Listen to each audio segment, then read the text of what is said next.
Hey everyone, welcome to Defiance Daily. I'm Maritza Giorgio, host of the Grounded podcast with former Senator John Tester, in for Miles Taylor today.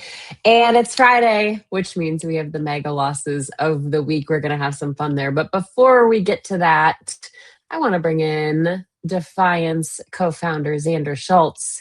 We're going to talk about some headlines. First, how you doing, Xander?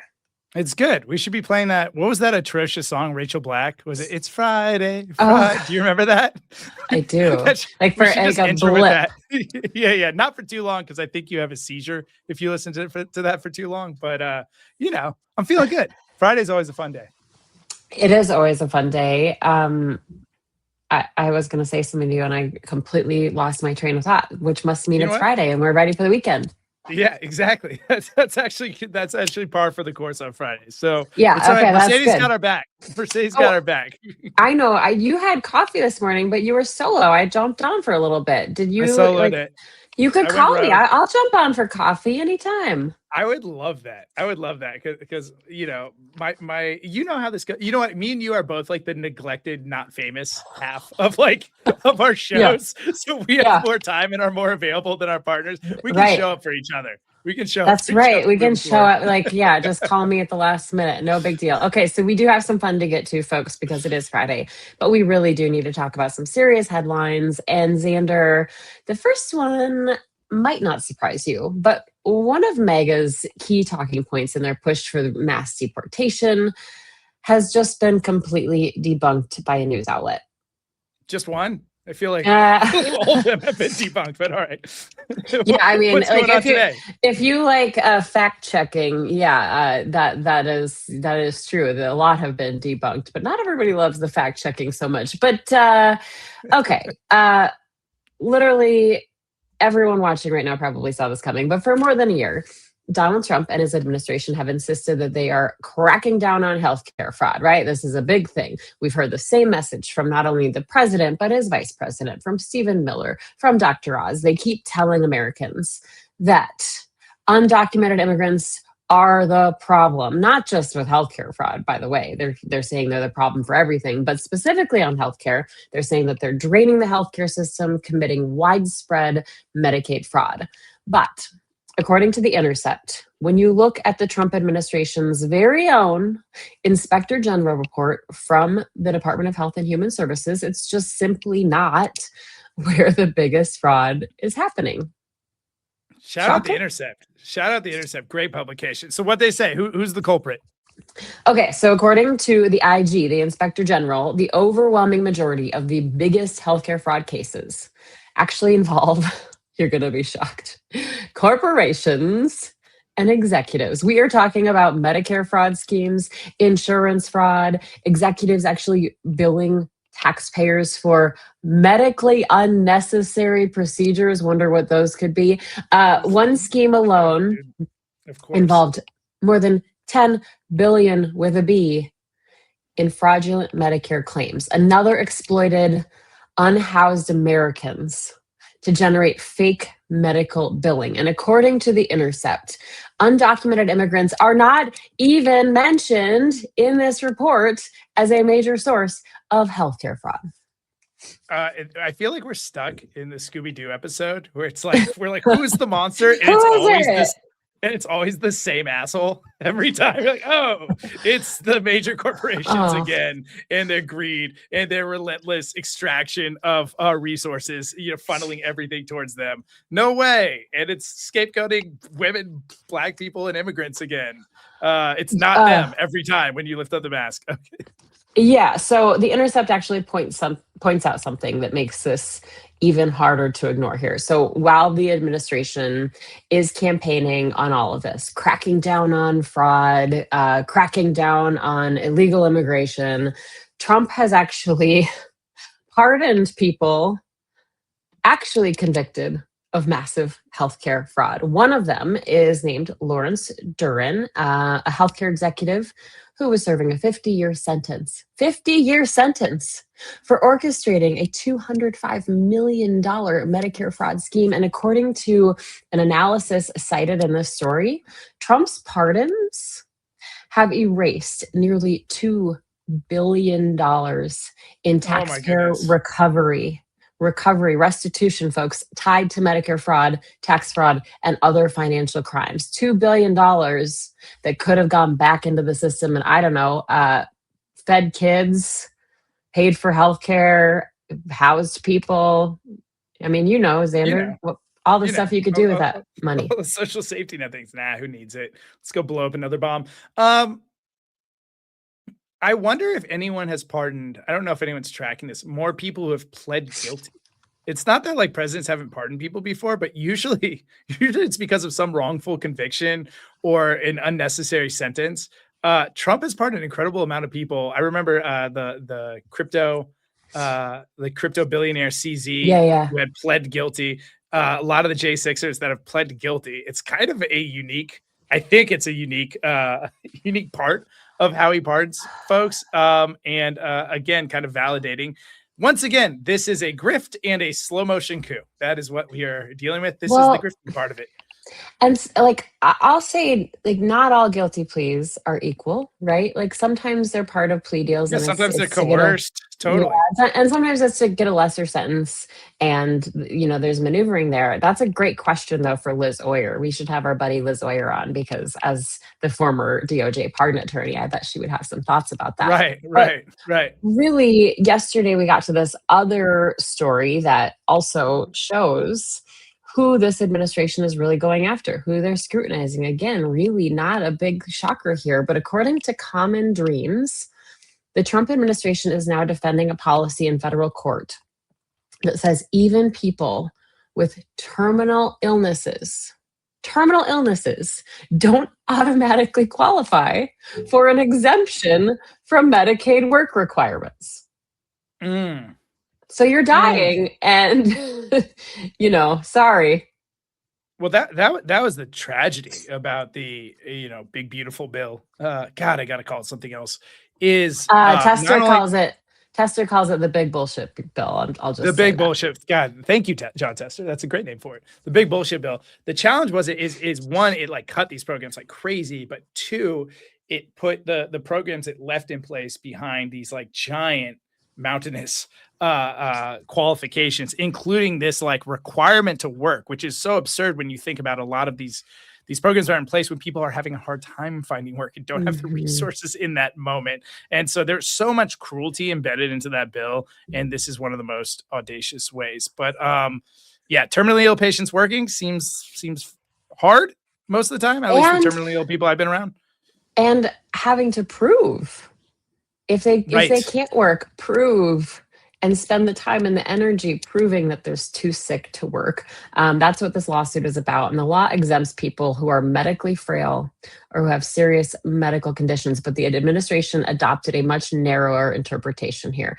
According to the lawsuit, even patients with advanced cancer, HIV, AIDS, Parkinson's disease, or other terminal illnesses have to demonstrate that their condition substantially limits their ability to work before they qualify for an exemption. Medical groups argue that means more paperwork, more doctor's visits, more administrative hurdles for people who are already fighting life-threatening diseases. All add more money, more stress. And, also the fact is when people are dying, they should be spending time with their loved ones and doing all the things that need to be done before they leave this earth. They shouldn't have to be worrying about this. So, treating the sick as there's a very useful framework I constantly think about, which is like, what are the best policies? Well, what would we do if we were living in a group of 50? And how absurd would these things be if we were in a group of 50? I like that exercise. That's sick good. Grandma go pick berries, while she's like on her deathbed, instead of being like, well, we'll go out, we'll get your share of the berries today, is so absurdly cruel. And I think like that framework oftentimes helps me understand sensical or nonsensical policies. It actually like that framing sometimes helps me understand the right when they have this huge lens towards making sure everyone participates. In a group of 50, you would also want like at least the healthy people to be participating. But for anyone that, is thinking about any sort of policy, that always kind of clarifies things for me on how absurd and cruel or thoughtful it is. Yeah, absolutely. And I really like that exercise. That's a really great exercise because it really points out the absolute absurdity of what's being asked here of people.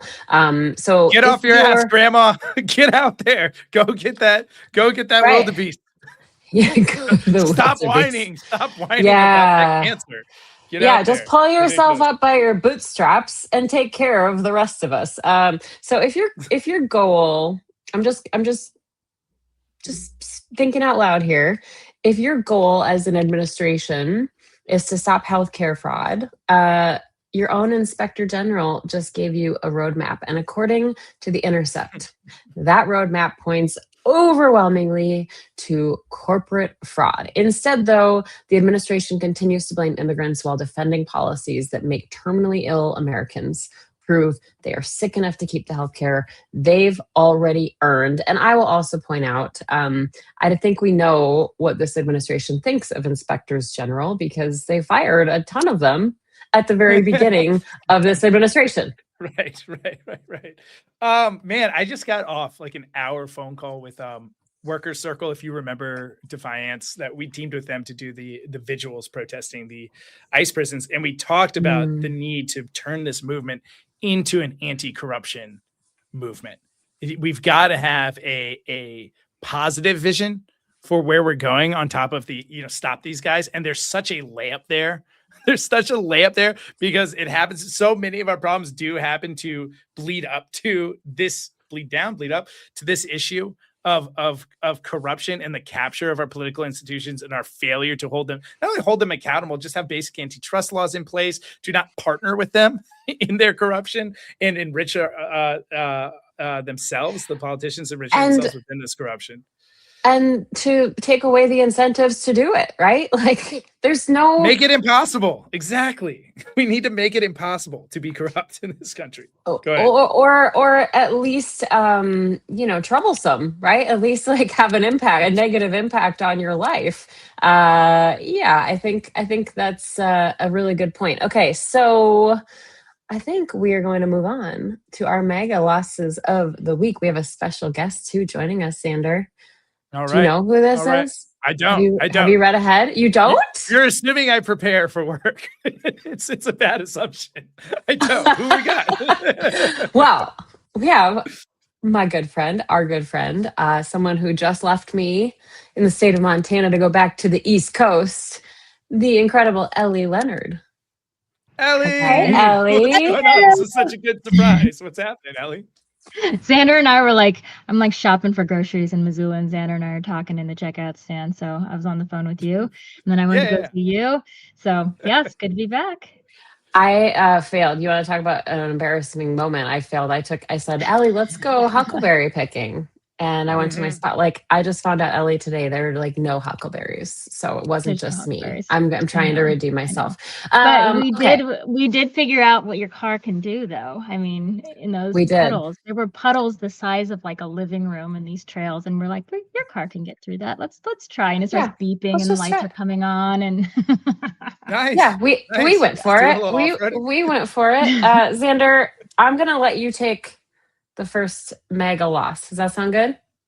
All right. Let me do it. Let me jump in there. Let me do it. I can do it. All right. First MAGA loss of the week. We're headed back to the murky waters of Trump's reflecting pool project. You'll remember this is the felon. This should be like his logo. It's the green mossy reflecting pool. You'll remember this is the felony case Jeanine Pirro rolled out against former Olympian David Hearn, accusing him of vandalizing the Lincoln Memorial reflecting pool.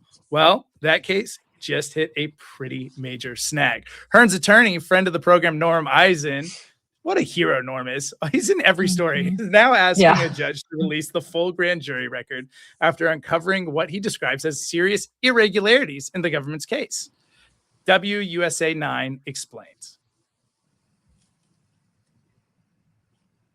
Questions are being raised in the case of a former Olympian accused of damaging the Lincoln Memorial reflecting pool. David Hearn of Bethesda is facing felony charges in the case, but his attorneys say a National Park Service official testified the pool was already severely damaged before Hearn allegedly touched it and could not determine how much damage, if any, that he caused. Hearn has pleaded not guilty. His trial is set for September 28th. Well, Ellie, what do you think? Wow. was this foreseeable? No, I mean, I think it's great that the national park brought this, but like when you look back at videos and pictures of the reflecting pool, like it's not uncommon for people to be boating and playing and so what I gathered from this is that they had already determined that there was up to $15,000 worth of damage in the reflecting pool before he ever got in there with his canoe, and that everything in the pool needed replacing. He wasn't in there with a canoe though. Or what was he in there? What was he in there? Sorry. Dang, misinformation. But I love the visual. I love the visual of him in the canoe. Ellie's been reading the Trump administration's press release. He's like in a Okay. Anyway, okay. But like the joints need replacing. It's already damaged. It was leaking 1 million gallons of water a week prior to it's like they painted over it, but it's kind of like the lipstick on a pig. Not to call the reflecting pool fake. It's very beautiful. It's very important, but like it needed a lot of work and a lot of upkeep. And so to come in there and say that this poor one guy is causing all these millions of dollars of damage to this pool that is already in disrepair is silly, but it's also kind of the idea of them arresting people for sticking their hands in the water just during this time when all the paint that they had just put on is now peeling off. So it's a little and to say that like it was a felony thing, I think he was riding his bike and he stopped because it was, this was the talk of the town, like all of it. Yeah, but I love the idea that he was in his in the reflecting pool. I swear to God, I did my homework. No, I know, but that was hilarious. Ellie's our investigative journalist on the team. Yeah. No, this is just water. Don't worry about it. I love it, but I do want to say, like, yeah, you're so right, Ellie. They needed to do work on this, and it had issues, but like they focused on the wrong things. And you paint that reflecting pool dark blue, American flag blue. That is going to breed more algae because it heats up the surface and it like heats the water more. And then they took out those, I think they're called like debubblers or something that actually helped process the algae because they were unsightly. Nano bubblers. Thank you, Xander. Yeah. And then also, oh shoot, we have all this algae. We're going to pour a ton of like hydrogen peroxide in. I'm sure that has nothing to do with any of the paint peeling up. And my co-host Senator Tester thinks that they also didn't prep the pool for the paint correctly. There are all kinds of things, but like I seriously cannot think of a story and him picking up just a piece of paint, right? Because people just rode by, drove by, walked by, canoed by because they wanted to see the damage. And like I went by when I was there last week, they have it all fenced off now. But he's like, oh my gosh, look at this, and took a picture. And all of a sudden he's being charged with a felony. And I just keep thinking, and I hate to make people think that I'm a criminal, but I keep thinking back to when I was at like my childhood rec center and the old outdated pool had all the tiles peeling off. And it was a game for me and the kids to like other friends go down and see how many tiles we could collect off the bottom. Yeah. Like in this scenario, to jail now. I can't. We'd be charged with a felony. Yeah. All right. Yeah. That's my rant. Xander. All right. I would say one last thing. Maritza, this like reminds me of our story yesterday where we found out they were asking ChatGPT what to do. It's like you can tell this is a series of like what color will be the sweetest color to paint the reflecting pool. Oh no, it's all messed up. What should we do? Pour hydrogen peroxide in it. I think this is like a ChatGPT run government.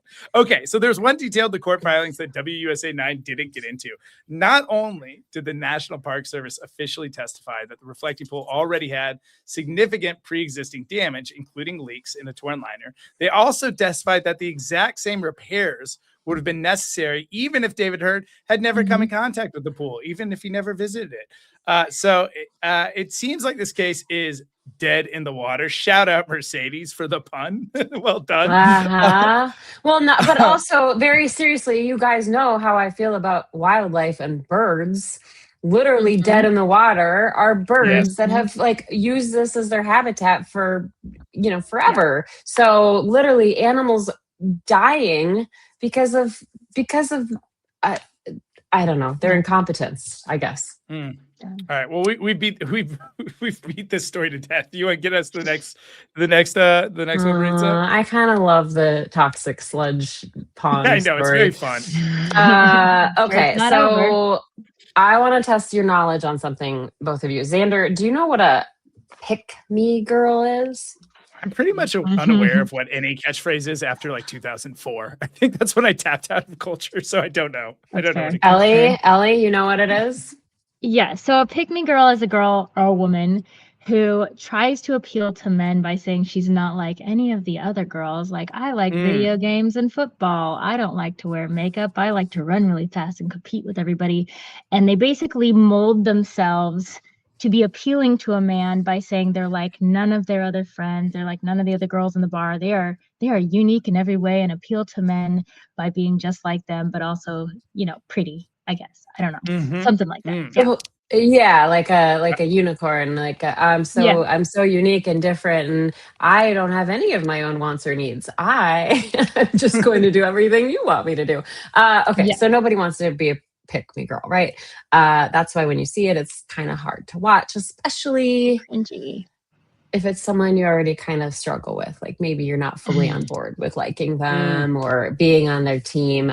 So let's talk right now about Caroline Leavitt. This week, her makeup artist posted what was supposed to be, we think, like a behind the scenes glimpse of the real Caroline, kind of a candid picture into who she is. Instead, we got something else. Let's look. Your question. Okay, my question is, what is something about you that nobody knows, other than the people that are close to you? I don't know. Are you a funny person or are you a boring person? I don't think people realize that I am silly. I'm funny, I think. Funny now. Scale of 1 to 10. Well, because when I'm out at the podium, I'm like getting after it. But I'm not like that in real life. So, you just have to get to know me to know the real me. She's actually a total dork. Ew. That's so cringe. Yeah, I don't like it. You're right. I don't like it, and I didn't like it more. Yeah, you're right. I don't like it. I mean, I can't talk. Like when I do TV, I do put hair curlers in before I go out sometimes. It was so it was more than that, though, right, Ellie? Okay, so if Caroline's team spent a little too much time worrying about image here, the State Department's team clearly didn't spend enough time checking what was on the screen. So Xander, take it away. Okay. I don't know where to start with this one besides to ask, why must Rubio continuously disappoint us? I say that because this week's Rubio State Department was presenting at the International AIDS Conference in Brazil. Oh no. I don't even know. Those are two, like, you don't want that sentence ever constructed. Okay. During the presentation, they put up this map of Africa. Go ahead and throw it up. If we can. I think you might have to do it because. Oh, I'm on it. Mercedes is dealing with internet issues, so let me see. She is. Here it is. I think. Wait. Where is it? Oh, this is a real cliffhanger. I see it. Cool. I don't see it in our media here. Mercedes is coming back online. She's coming back in. Oh, you guys. This is a cliffhanger. Marco Rubio and the AIDS conference is a nightmare combo of a sentence. She's looking for it. Hold on. All right, we can just talk about it, and if we get it up. So here's the thing: they put up a map. Oh no, not that one. That's worse. Caroline. Don't do that. Oh, there it is. Okay. Oh, we get it. Okay. Here's this map. What's wrong with this picture, folks? I gotta zoom in. Let's see what we got. Let's see. That's not where the Ivory Coast is. Yeah. Actually, tell me. None of this actually makes sense. Go ahead. Go ahead. No. Right. I mean, do you want to take it away, Xander? You want me to do it? Go ahead. Hit it. Okay. I remember having to take a test in 8th grade geography, like literally labeling all the countries. I don't know if I could do it again. I know I couldn't today without studying, but I would think that if you're going to go represent the United States and the State Department to talk about AIDS, that maybe you should know where the countries in Africa are, or have somebody fact check them. I don't think any are where they're supposed to be. They're like all over the place. Mozambique's in that not where it's supposed to be. map, every single country, every single one is wrong. They are all wrong. A coastal country is usually on the coast. Yeah. So Nigeria drifted into the Sahara Desert. So suddenly Nigeria is landlocked. Mozambique relocated to the Horn of Africa. Ivory Coast just not near a coast at all. On the coast. One country appeared with no name at all. Cameroon, listed in the legend, never actually appeared on the map. Like, come on, guys. They've always been bad at this. Remember when Trump drew the hurricane graph? That's exactly what I was thinking with the Sharpie. Yes. They've always been really bad at graphics and maps. We also at one point reported on something, I think it was Hegseth was doing a presentation, and like they didn't make their content in like matte. They made it glossy, and so it was reflecting off. Do you guys remember this? The light was reflecting off, and no one could see what he was talking about.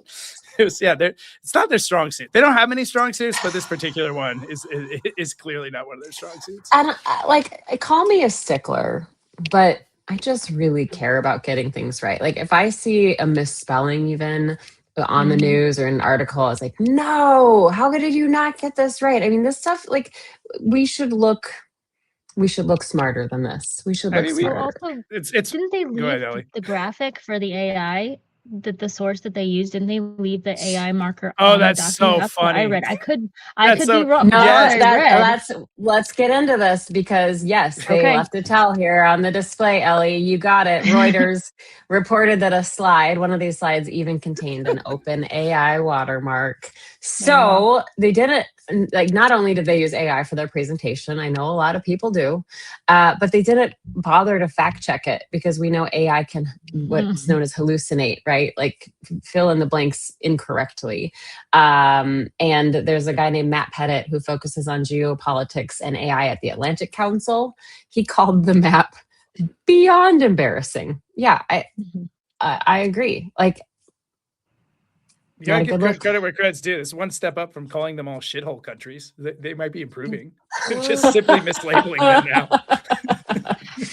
Yeah, I bet they got the Gulf of Mexico right, though, right? Yeah, sort of. Sorry, Gulf of America. Okay, so Xander, let's go over the next one. It takes us back to something we covered a bit yesterday. This week, I still can't believe the story. Republicans thought that releasing Anthony Fauci's diaries was really going to finally get him. They were going to expose him. Like, this is what we were talking about this before the show, Xander, like secondhand embarrassment. Like, I wouldn't want anybody reading, my personal thoughts like that. That's what a diary is for. Anyway, the recent hearing on Wednesday had MAGA up in arms because of all the times that Dr. Fauci pleaded the fifth. Now that fever is dying down a little bit, more people are actually diving into what the diary said and finding some pretty interesting details. Ones that say a lot more about the Trump administration than Fauci, because one of the more colorful moments is an entry from November 2021, where when President Obama gave him a call, and in that call, Obama offered his support for Dr. Fauci as he was facing relentless attacks. You remember that. And Fauci's diary says that Obama called Donald Trump Jr. a fucking moron and then apologized for swearing and then described Donald Trump as a hopeless idiot and a pathological liar. I like that Obama can't even be cruel privately. He like immediately apologizes. So sorry. It's like everything everyone's saying in every living room. Obama's been relentlessly attacked by the guy and immediately apologizes because he calls him a fucking moron. Yeah. what I thought about first I thought, like, what are you doing putting your diary on a computer? Like, that's a silly move, Mr. I know. But whatever. I'm not going to judge it for that. But what I thought when I was reading through these was like, man, when we were all going through it in 2020 and 2021, it would have been so healing to read these diary entries from Dr. Fauci back then and just be like, God damn it, Trump is a fucking idiot. Like, that would have been just so liberating for everyone who is just like upset and we're watching him on TV saying to pour bleach into your veins and just like, you know, wanting Fauci to just start screaming in the background. And this would have just been so liberating to read what Obama thought, what Fauci thought, but also like having a little bit of a heart for a guy, because in it he waffles a little bit about what to do, right? When we were mid-pandemic, we didn't know if this was like a surface level disease. I remember all the parks in Missoula were all roped off. We couldn't go outside. We didn't know that it was airborne. And so they're getting mad at him for saying like, oh, one thing here and one thing here. But you have to remember, we were dealing with a brand new disease that we didn't know what the cause was. We didn't know where it came from. And so he's sort of like maneuvering as a scientist on how do we react to these things? How do we respond to these things? And he does change his mind in various, you know, places in these diaries. And people are just wanting him to be like, one answer, this is the right way, you know, you were wrong, whatever. But it's like, no, we all had to sort of maneuver as we figured out what this disease was, how to respond to it, how to get a vaccine. And so I think, I mean, I feel for the guy because it's his diary, right? It's his personal thoughts in the middle of a pandemic that he is supposed to be in charge of. And there's a section on it where he talks about what it's like to become like this public figure and almost like a celebrity and on the news every day.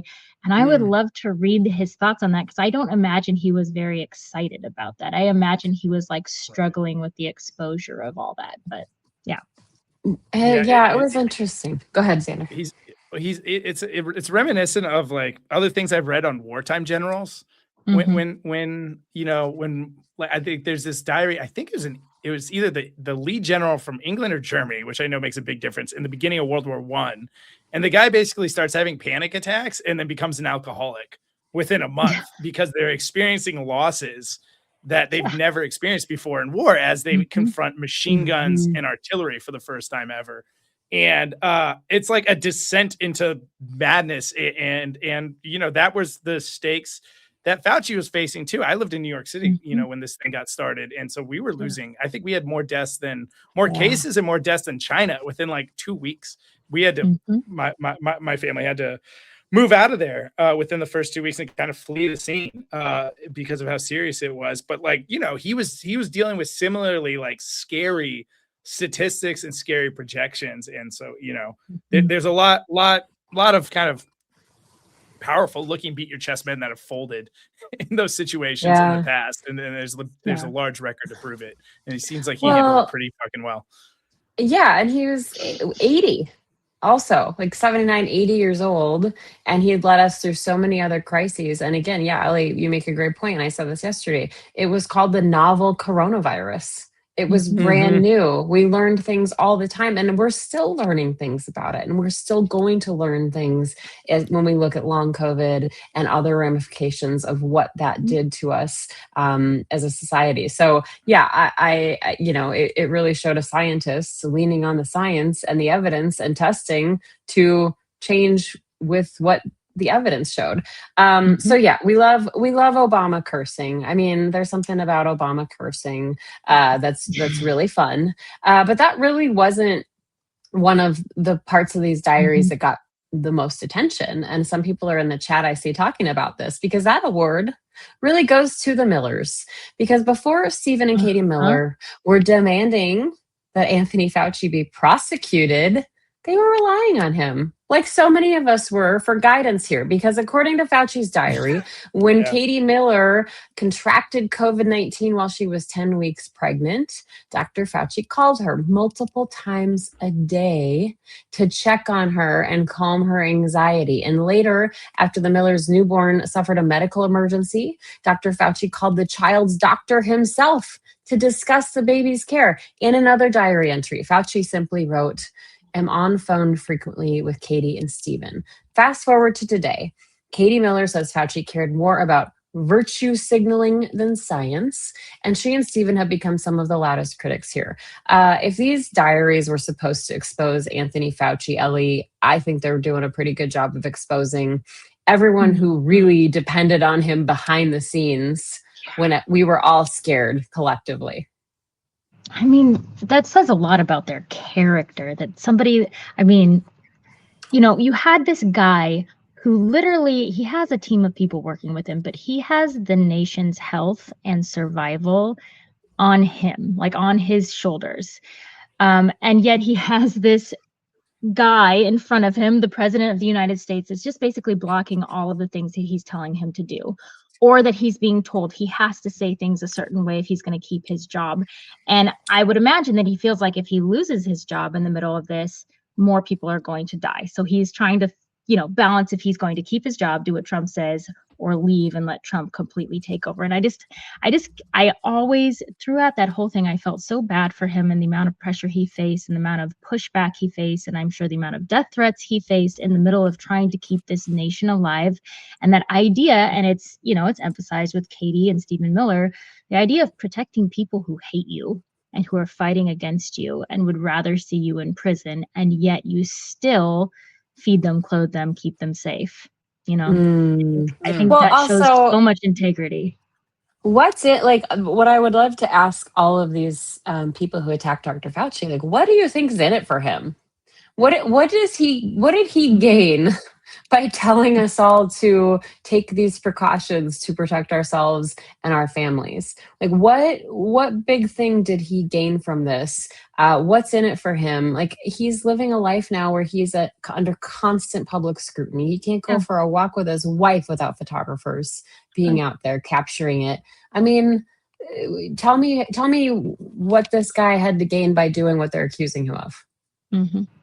I mean, he's not somebody who's planning on running for anything else. He's not somebody who's, you know, starting lawsuits where he's trying to get multi-million-dollar settlements. He's just literally trying to do his job because it's, you know, it's his passion and it's what he cares about. And he's 85 years old.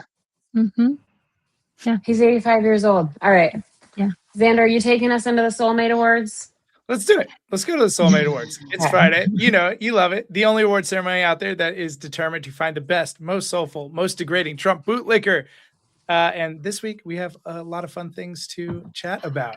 Let's meet our candidates. When we do, it'll be up to you to choose the winner. Go to soulmate.vote. Let me put this in the chat. Soulmate.vote for you to enter who you think should be the biggest bootlicker of the week. We have great candidates. I was saying earlier before the show, I think we got the best name ID out of all three candidates. So he's doing like analysis, like he's running analytics on all of the past nominees and like where they fall. And, you know, if you have to be like a certain height, like being president, Xander, like It's hard to rise up the ranks as top bootlicker, you know, unless you have a certain reputation already established, we've learned. But you want to start us off with our first nominee, Maritza? You got it. Okay. First one, starting off strong. Still acting. He's not officially Attorney General because he's still acting Attorney General Todd Blanche, no stranger here to the Soulmate Awards. As many of you know, he was nominated for Attorney General without the acting label and soon to be voted upon by the Senate Judiciary Committee in the coming days. But that nomination came to a screeching halt after two Senate members, Senators Cornyn and Tillis, had a pretty simple ask here. They said, well, we'll vote on you, but only if you give us written confirmation that you will kill President Trump's $1.776 billion slush fund and restrict his attempt to gain tax immunity through the IRS lawsuit. Two things that are like, you know, crazy illegal and super easy to just say, yeah, sure, you got it. Let's do it. I will agree to that. Apparently, it's not that easy if you are Todd Blanche, because Todd Blanche has refused to confirm that he would kill those efforts and go against the president's wishes, effectively blowing up his own nomination and screwing any chance he had at winning just so that Trump can have his little corruption safety blanket. So for that, we would like to welcome Todd /Fund Blanche as our first nominee. And I will say that the the upshot here is that even though they pulled their support, he is still acting AG. I don't know. I think we're asking too much of him to not give $2 billion to terrorists. It's really not reasonable. Really an unreasonable demand by the senators. For our second nominee, we are welcoming to the stage Fox News host Sean Hannity. And as if being a host of Fox News doesn't warrant enough of a nomination, true story, they should just be a recurring nominee. As is this week during the somber and heartfelt funeral of Lindsey Graham, he really earned his spot. In his speech, Sean somehow found a way to gain some brownie points with the president. Let's take a look. Lindsey, Mr. President, I would argue in my mind, probably has a heavenly version of Mar-a-Lago. Oh my gosh. It may even be a little bigger. He may have a little more gold in the Oval Office in his mansion in heaven. And I wouldn't be surprised if he added one big, beautiful ballroom and an arch somewhere on the property. Because he would want to obviously duplicate his dearest friend in life, you, Mr. President.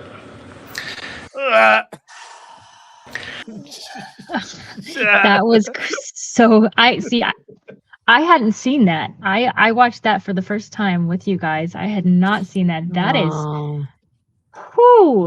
cringy and like right on up there. You know what I mean? Like, it might be right. What do you mean, Ellie? I don't know. We might have to introduce a new award.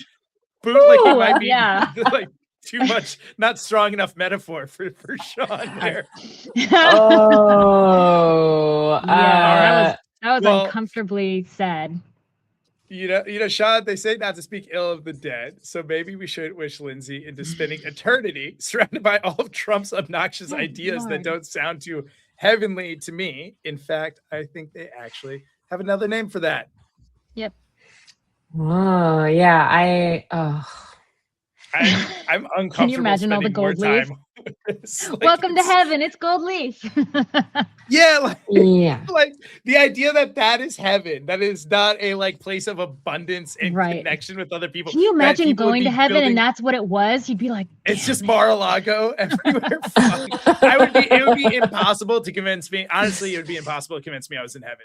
I'd just be going over my life endlessly and be like, what did I do? Where did I go wrong? Where did it happen that I deserve to be in this freaking place? All right. So finally, for using a man's funeral to boost the president's ego, we would like to welcome Sean. Heaven is where Trump is. Hannity. That's our second nominee.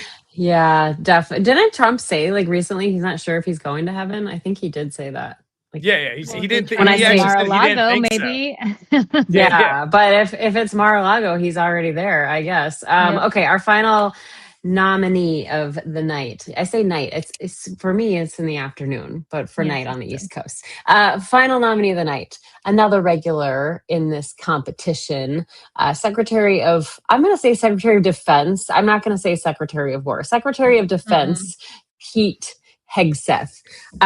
He, during a cabinet meeting at the Camp David presidential retreat today, which had an agenda of topics like, Iran, border security, the economy, Pete Hegseth had his own topic in mind, and that was to talk about how great and courageous Trump has been during this war with Iran. And before we play the clip, I want you to take a close look at Trump's riveting reaction to all of this bootlicking. Let's watch. The core of what keep us safe. But in order to do that, you have to have a leader that's willing to put him in a position to do it. And that's my takeaway, Mr. President, is to bomb the Houthis and say we will maintain freedom of navigation. I wonder why they're not involved in this conflict, the Houthis. Even though they're a proxy of Iran, because they've felt the weight of American power for 45 days. And you had the courage to do that. The courage to do Midnight Hammer, conclude the 12-day war by obliterating their nuclear sites. Something no one, other presidents had the option on their table to do, but they never pulled the trigger because of the complications, because of the challenges, because of the risk. Courage to take on cartels and drugs, drug boats, and now forming the ACCC, the America's Counter Cartel Coalition, with all those friendly governments that Marco talked about. We want to be shoulder to shoulder, not just with America. This is off topic, but does he do his own makeup? Like, there's no way he looks like he has liver artist... problems. Doesn't he look like he has liver failure? Like every time I look at him, he does do his own makeup. There's no way, unless either that or his makeup artist hates him. Like no makeup artist. It can't even be. It'd be an emu. Like there's no human makeup artist that would choose these. He's got like the '90s shelf. Remember where the foundation would just like cut off at the cheekbone? Yeah. Yeah. Next time somebody is saying something like on my birthday or something, if someone's saying something nice about me, I'm just going to do this the whole time. I just felt like those words were all too big for him. Like he's still back on that map of Africa and he doesn't know where the countries are. He doesn't know who the tribes are. He doesn't know who the people are. He's hearing words and it's so far over his head. He's probably like, oh yeah, this is going to get explained to me later. Cool. I have no idea what you're talking about. I just don't. I don't think so. The guy's also like likely just not doing well. Like I don't know if you saw that clip of him falling down the other day. He's also like, was that real? Has that been determined to be real? Because I couldn't. I don't know. I don't know. I'm assuming between you and I, Ellie, we're getting a lot of rumors out there today. I think it was real. Ellie never got another phone call. No, Ellie is gonna get more phone calls. No, this goes back to that whole thing about the map, though, right? Like, I worry about saying something incorrectly on here on Substack for one of these sessions, and like they don't care about just putting up a fake map of Africa. But yeah, I think that the bottom line is he called Joe Biden Sleepy Joe for how long? And he's still calling him Sleepy Joe. And this guy can't even stay awake when somebody is just pouring the praise onto him next to him. Well, gang, we're getting everyone head over to soulmate.vote to vote. Ellie, who's your pick? I am biased. I mean, I don't know if you saw my little dance party video from this week, but like I was so excited when they that was adorable. I was so excited when they pushed the vote because I mean, Todd Blanche is this incredible hump in the way of finding survivor justice in the Epstein files. And, you know, Katie Fang's the federal judge on behalf of Katie Fang's lawsuit this week required Todd Blanche to provide reasoning for at least 10 pages of redactions. All of them were just ridiculous, didn't even really correspond to the pages that they were talking about. And so he's just, I apologize, he's a shit show. And I just want him to not, I know there's probably somebody behind him who's just as bad, but he should not be Attorney General of the United States. So he is my pick for today. Ellie, why did you apologize? There's always a bad person lined up behind them. There's real value on running out the clock with these guys, though. Like they only have so long, and making sure that they keep turning over who might be running these departments and what kind of authority they have, and even keeping them in these, you know, situations where they're in committee and whatnot is valuable. Is valuable. Like we do have term limits in this country, and so running out the clock is really valuable. All right, so Todd Blanche is your vote, Maritza. Yes. I don't know. Who you got? I don't have I just don't have I don't know. How do you pick from this group? I think,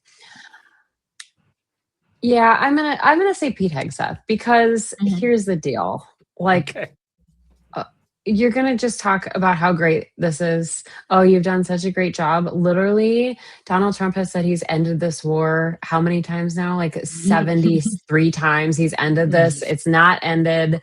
And that Pete Hegseth is just gonna go out there and be like, yeah, well, he's so courageous. This has been so great. The Strait of Hormuz is, closed. And all of us are paying higher gas prices. And we killed an entire school full of girls at the very start of this without any accountability still for that.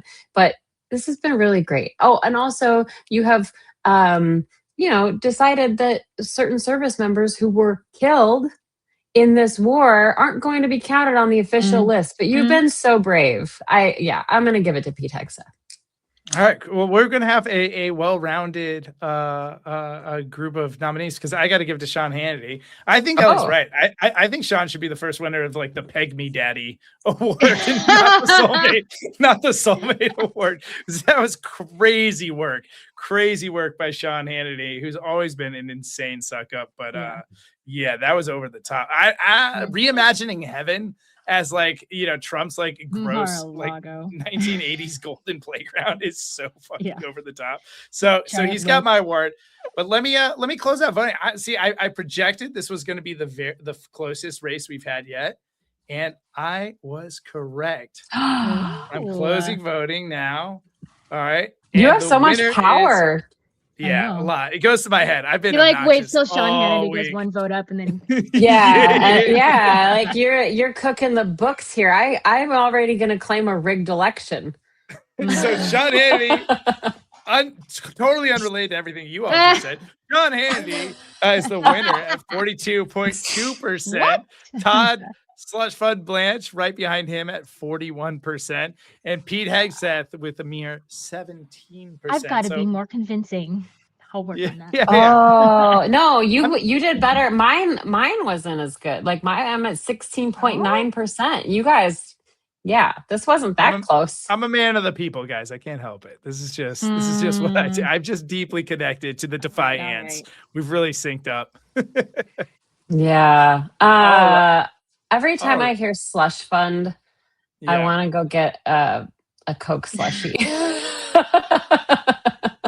You know what was the one that was missing from this list that definitely earned a spot? I don't know if you guys saw the clip of the 3 like would-be judges refusing to say Biden won the election, and they would only say that Biden was certified the winner. That was a crazy clip too.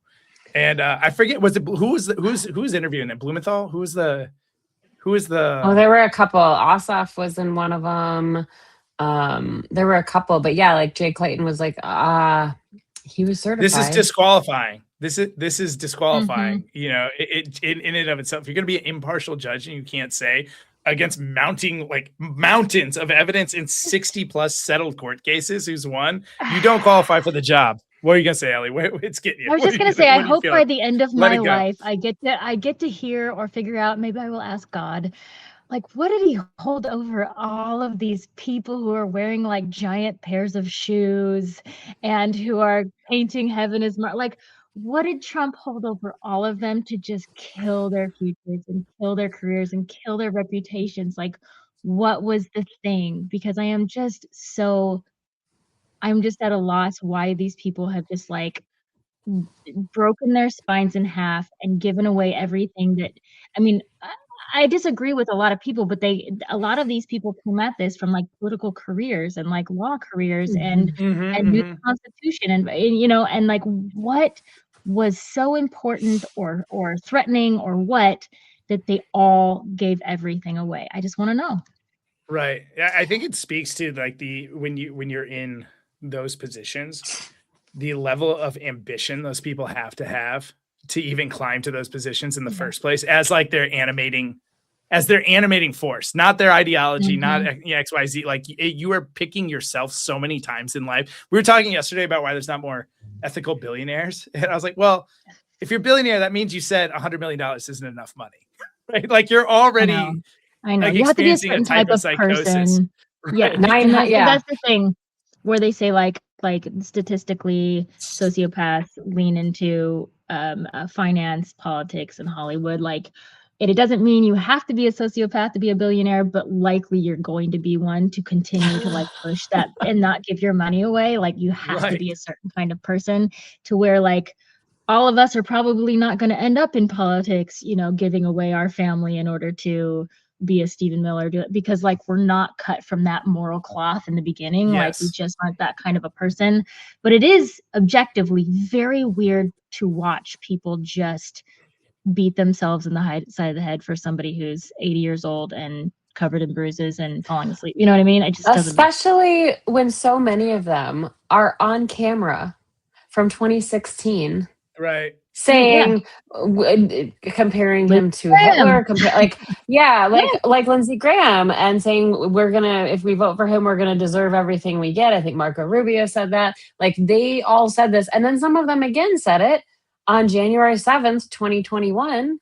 After J6, and said, no, this is the line. And then they go back for more. But I think that to kind of circle back to Fauci for a second, as you were talking, Xander, I mean, so much of this fealty is about keeping that power and staying relevant and keeping the power and climbing, right? If Dr. Fauci really was so power hungry, he would have done whatever the president wanted him to do, because that seems to be the key to power here in this country right now, is to just say, yes, sir. Yes, Mr. President, whatever you say. And that's how you stay in power, because look what's happened. It's all incredible to me. I agree with you, Ellie. Like, what does he have on them?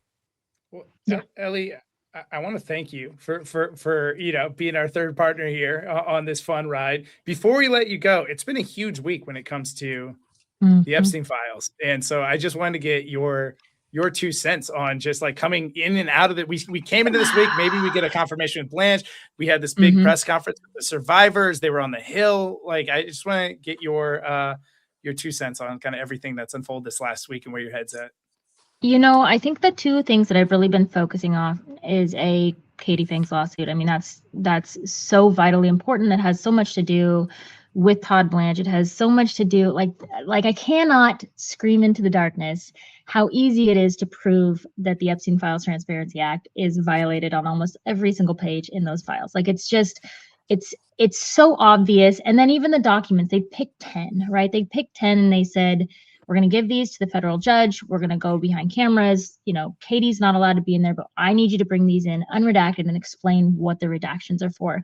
And the explanation of every page, and I'm going to post this later so it makes better sense, but like, doesn't have anything to do with like half the redactions in there. He'll be like, oh, we're covering up an FBI agent's email address. And it's like, yeah, but you covered up like 10 co-conspirators in the email. And that's what we're talking about. So that is really, really important, because if that federal judge does his job, and I think it's a male judge, sorry, I'm assuming that's terrible, but they will obviously look at that and be like, this is ridiculous, because I can do it without any sort of federal judging background, and I can look at it and go, this is ridiculous.